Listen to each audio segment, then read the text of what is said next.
Fala, meu amigo, fala, minha amiga, em especial a você, aluno do primeiro ano do ensino médio regular do estado de Minas Gerais. Para quem já me conhece, já está com a gente há um tempo, sou o professor Matheus e a gente hoje vai dar continuidade ao nosso processo de resolução do PET, que é o Plano de Estudo Tutorado, que foi disponibilizado para você, aluno, pela Secretaria do Estado de Educação de Minas Gerais.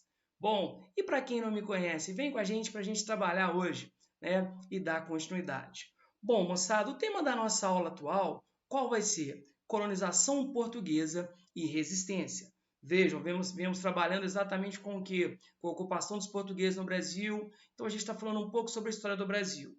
Ok? Então, a gente na aula de hoje vai dissecar, vai esmiuçar, para ficar fácil de você compreender tudo o que a gente está falando aqui em aulas anteriores. Ok? Mas antes disso, para você que já conhece, para você que está chegando, a gente vai falar um pouquinho sobre um projeto maior, que é o Projeto Escola Online. Mentira! Você ainda não conhece? A quem não conhece, vem comigo para entender. Galera, o Projeto Escola Online, para alguns já estão familiarizados, e meu muito obrigado. E para quem está chegando, é um projeto onde eu e alguns outros professores estamos disponibilizando para você, meu caro aluno, nas mais variadas mídias sociais, como Facebook, Instagram, Twitter e, claro, aqui no YouTube, vários conteúdos, inclusive as resoluções do plano de ensino tutorado. Para você que ainda não se inscreveu, vai lá, se inscreve, ativa as notificações e dá um like, porque crescendo a gente pode ajudar vocês. O nosso crescimento ajuda vocês e vice-versa, porque sem vocês nós não somos ninguém. Então, antes de a gente começar a brincar com a resolução, vamos lá rodar a nossa querida conhecida vinhetinha? Vem comigo? Então, meu querido, roda a vinheta.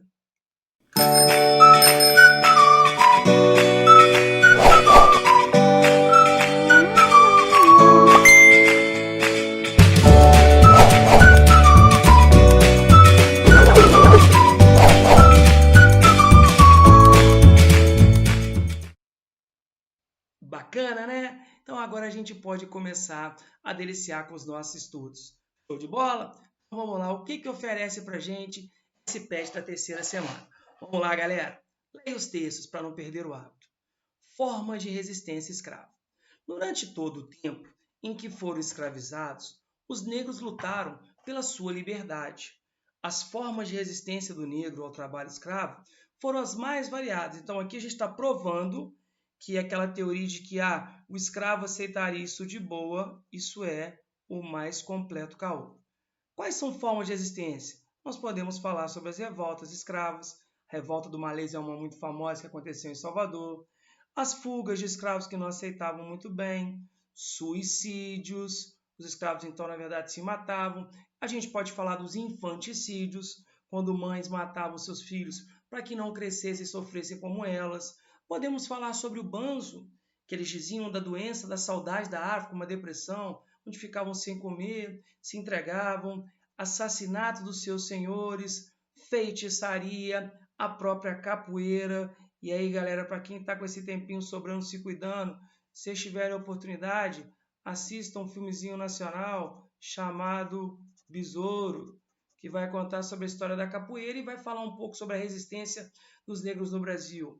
Impermeabilidade cultural, o que é isso? É você tentar preservar a sua cultura local, a ideia do sincretismo religioso, né? O que nós popularmente chamamos às vezes de macumba de forma errada. Quando você estuda a Umbanda, quando você estuda o Candomblé, entendam como essas religiões de matizes africanas são extremamente ricas. Então percebam, galera, que isso eram caminhos que os africanos encontravam para resistir àquele trabalho forçado. Tá? Foram estratégias frequentes de resistência no dia a dia do seu cativeiro. Sem falar de sabotagem, sem falar de certa forma o seguinte, né? De atacar os animais para tentar quebrar um pouco aquela condição. Mas, sem dúvida, foram presta atenção nisso, tá, galera? Quilombos, a estratégia de resistência mais importante. As revoltas dos escravos, no período colonial, embora muitas vezes planejadas, acabaram por não acontecer, o que não impediu o medo da população branca de que alguma delas se tornasse bem-sucedida. Então vejam, por mais que alguns africanos tentassem fugir, tá? O espectro, a ameaça da fuga criava na população branca, nos senhores, um certo receio. Show de bola? Vamos lá. Os quilombos. Os quilombos eram comunidades formadas por negros fugidos, os chamados quilombolas. Então vamos lá, tá? Eram comunidades onde esses negros fugidos, escravos, se refugiavam e aqueles habitantes eram chamados de quilombola. O quilombo foi o termo usado para designar os redutos de negros fugidos, sobretudo no século XVIII. Até o século XVII, usava-se mais comumente a palavra mocambo. De acordo com algumas versões, o termo quilombo é derivado de quilombo, de origem angolana, uma antiga colônia portuguesa, e que traduzia uma organização social de comunidades guerreiras formadas por uma grande variedade étnica. Então, esse aqui você tem o quê? Olha lá, organização social de comunidades guerreiras formadas por variedade étnica. Então, se a gente for pensar a definição, comunidade formada por negros fugitivos. Beleza? Então, vamos continuar. Tá? Para participar dessa organização, os negros deviam cumprir determinados ritos de iniciação, garantindo a entrada daqueles mais aptos. Então, não é só chegar, você tem um ritual de passagem de iniciação ao quilombo. Outras versões afirmam que o termo quilombo, na África, significava o cercado onde eram colocados os negros prisioneiros de guerra que seriam escolhidos e comprados pelos traficantes, chamados de pombos. Então, aquela história, lembra da escravidão por guerra? Quando uma tribo derrotava a outra, por tradição, a tribo derrotada se transformava em escrava da tribo vencedora. Vimos isso na nossa última aulinha. Show de bola? Tá? Na América Portuguesa, de acordo com a resposta do rei de Portugal, a consulta do Conselho Ultramarino de 1740 considerava-se quilombo. Então, como é que o rei de Portugal, vejam vocês, ao consultar o Conselho Ultramarino, ele referia-se a quilombo? Toda habitação de negros fugidos que passassem de 5. Então, com mais de 5 escravos fugitivos, em parte despovoada, ainda que não houvesse ranchos levantados, nem se achassem vilões nele. Então, quer dizer, para Portugal era pouco, né? Você teve quilombo com 20 mil integrantes, mas aí com mais de 5 fugitivos, eu já considero o quilombo como uma ameaça. Ok? Então vamos lá. Muitas vezes essas comunidades abrigavam, além dos negros fugidos, isso é bom, tá, galera? Porque a gente acha que no quilombo você só tem escravo fugitivo. Não, você também tinha desertores do serviço militar, aquelas pessoas que não queriam servir, criminosos que encontravam refúgio, índios e mulatos, principalmente pessoas mais pobres. Os quilombos mantinham relações com comerciantes brancos que sabiam da existência desses quilombos, com autoridades metropolitanas e com bandos de salteadores, aqueles caras que viviam saqueando, que viviam nas estradas e nos caminhos do território colonial. A vida nos quilombos girava em torno da agricultura, da caça e da coleta. Então você tem aqui uma estrutura econômica. Contudo, os quilombolas também conseguiam sua sobrevivência por meio de assaltos, furtos, sequestros de escravos e ataques e pilhagens às propriedades dos brancos. Os pequenos quilombos, verdadeiros grupos armados, tinham uma estrutura muito simples. Os maiores, contudo, eram extremamente complexos. Esse texto não fala, né? Mas nós tivemos quilombos liderados por mulheres. Eram exceções, mas você tinha. Perfeito? Então, vamos lá, galera. Olha só. Dos quilombos que se disseminaram por toda a América Portuguesa, o maior e mais conhecido foi o de Palmares, com cerca de 20 mil habitantes. Palmares era, na verdade, uma confederação de quilombos, cujo principal líder foi Zumbi, sobrinho de Gangazumba, um dos primeiros líderes de Palmares. Desses quilombos, o mais importante foi o de Cerca Real dos Macacos, situado onde atualmente é a cidade de União dos Palmares, no estado de Alagoas. Então, veja, localizado na Serra da Barriga, você tem lá a cidade de União dos Palmares, que é uma referência. Na capitania de Minas Gerais, o mais conhecido foi o Quilombo do Ambrósio, com cerca de 10 mil habitantes e que tomou o nome do seu líder. Então, Ambrósio era um escravo foragido que faz em Minas Gerais esse quilombo. Situado na Serra da Canastra, foi destruído em 1746. Nas Minas, os quilombolas participavam também de salteadores, aterrorizando os viajantes nos caminhos. Perfeito? Agora, hora de testar seu conhecimento. Lembre-se que as pesquisas e consultas são permitidas e muito bem-vindas para que você realize com sucesso as atividades. Como eu sei que você já fez, o que a gente vai fazer é apenas o quê? Recordar e facilitar o seu estudo. Vamos lá? Vem comigo? Então, galera, vamos botar fogo e partiu! Bom, moçada, vamos lá. Atividade 1. Responda as questões sobre o texto. Cite as diversas formas de resistência utilizadas pelos negros para fugir do trabalho escravo. Ô, galera, você está com o texto na mão, é só você voltar um pouquinho que facilita a nossa vida aqui. Olha só, o que a gente colocou aqui. Olha lá, formas de resistência. A gente pode colocar aqui revoltas, fugas, suicídios, assassinatos dos senhores, a feitiçaria, a capoeira, a impermeabilidade cultural, podemos falar sobre os infanticídios, sobre as sabotagens e não podemos deixar de falar sobre os quilombos. Essa é fácil, é só você seguir o que você aprendeu que você não vai errar. Perfeito? Então, vamos lá para facilitar a nossa vida? Então, é o seguinte, vamos ver o que fala a atividade 1. Das diversas formas. Gente, super de boa, super tranquilo, não é?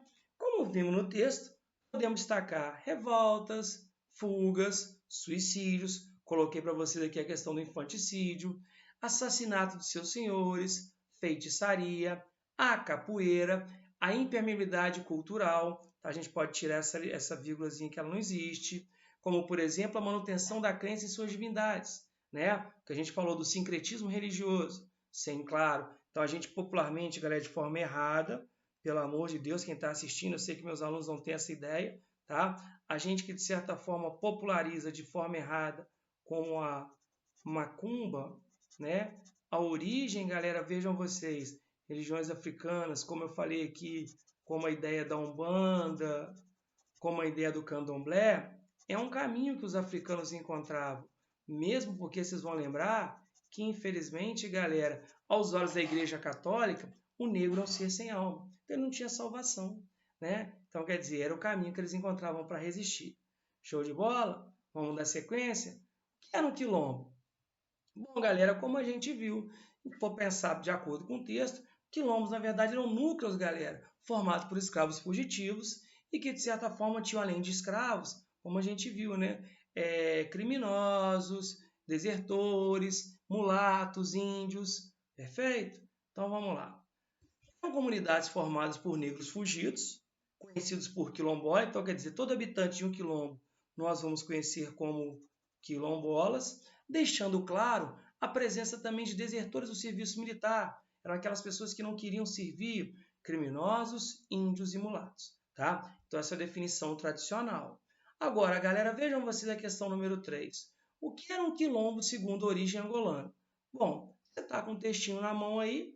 Mais uma vez, eu sei que você briga comigo, mas, gente, vê se não está fácil, vê se não está super tranquilo.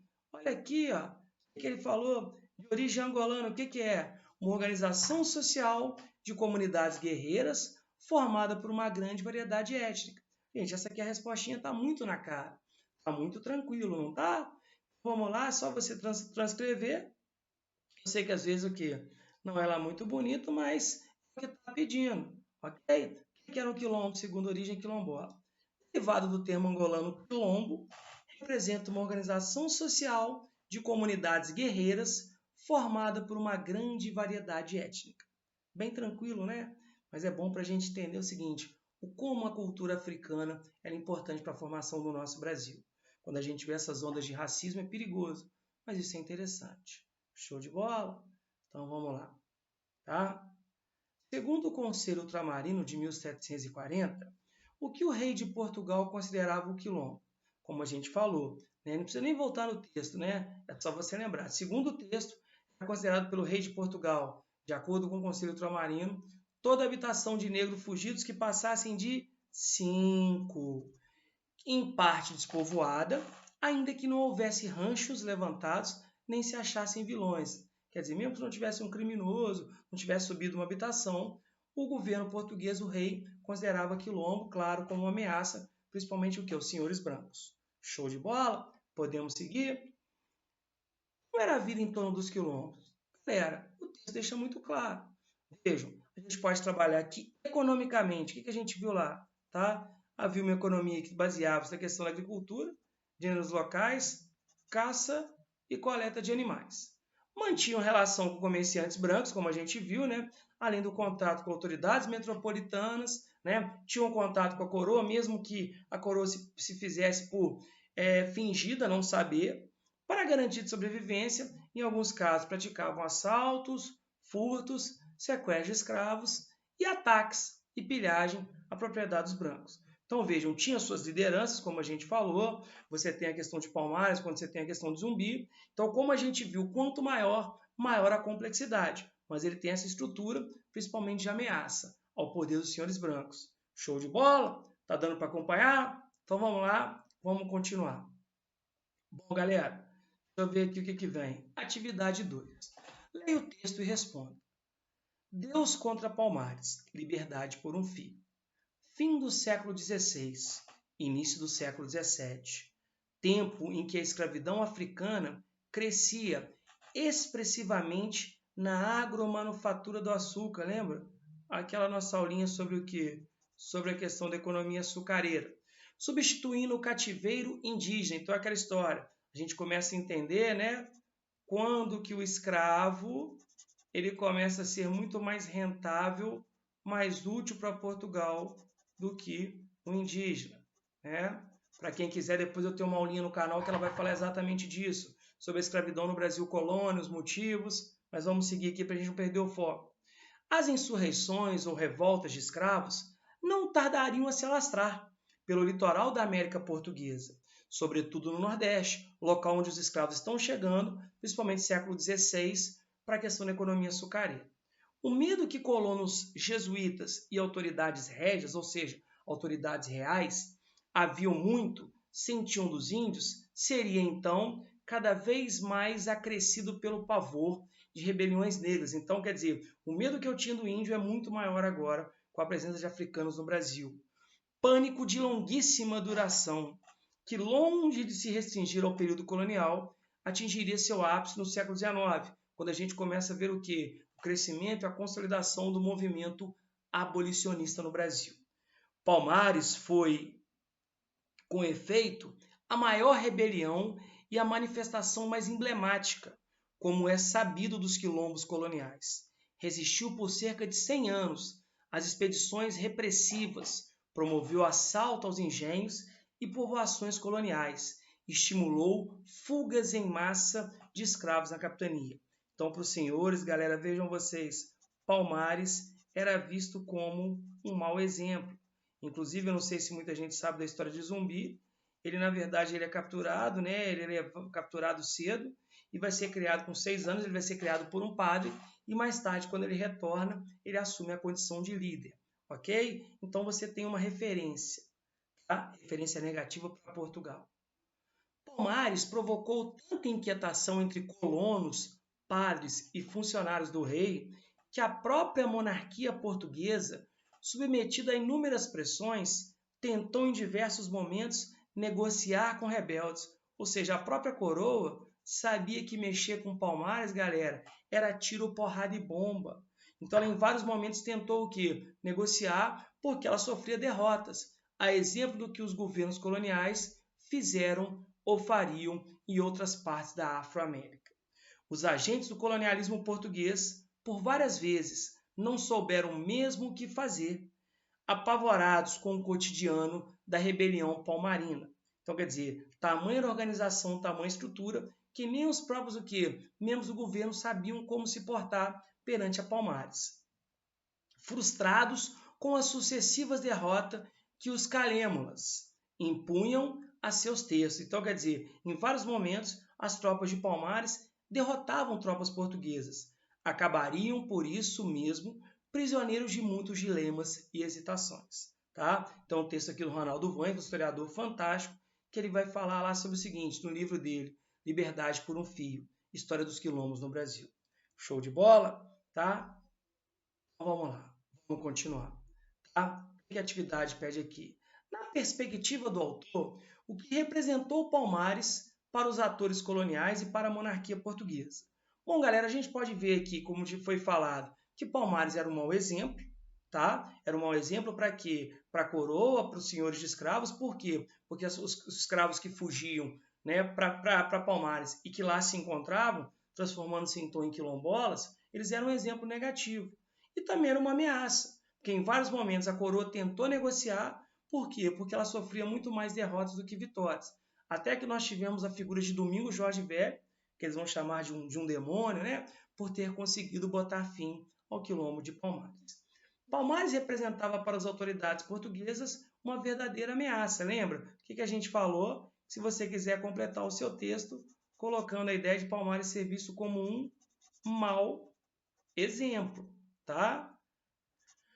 Porque ameaçava a ordem vigente, a ordem colonial, tanto que em vários momentos houve por parte dos representantes do governo português, que a gente acabou de ver, a tentativa de negociar com as lideranças do quilombo, tá? Aqui tem um azinho a mais, o professor deve fazer um pouco mais de revisão, tá? Entre eles, Ganga Zumba e Zumbi, né? Dizem que é tio e sobrinho, tá? Em função das incursões fracassadas por parte de Portugal. Então, como eu disse, né? Por ser uma ameaça e Portugal sofrendo com derrotas, e quanto mais as tropas portuguesas eram derrotadas, mais Palmares se fortalecia e mais a ameaça crescia. Então, como eu falei, quando eles falam da figura de Domingos Jorge Velho, tá? Galera, para quem conhece Domingos Jorge Velho, ele foi o bandeirante responsável por quê? Por liderar as tropas que vão botar fim a Palmares. Show de bola? Beleza? A ideia de uma traição que é feita. Mas isso é um assunto mais adiante. Perfeito? Então vamos lá, vamos ver se acabou, tá? Acabou não, tem atividade 3. Leia o texto e responda. Vamos lá. A resistência escrava. Falamos um pouquinho, mas vamos completar. A resistência escrava tomou diversas formas, individuais e coletivas.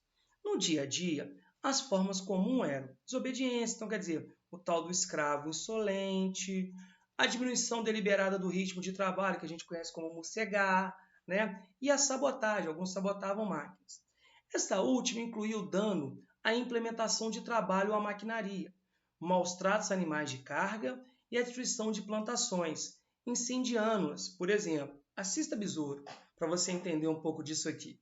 Ok? Tá? Nesses casos, a resistência geralmente requeria um certo grau de cooperação entre os escravos, o que frustrava as tentativas de aplicar um castigo exemplar.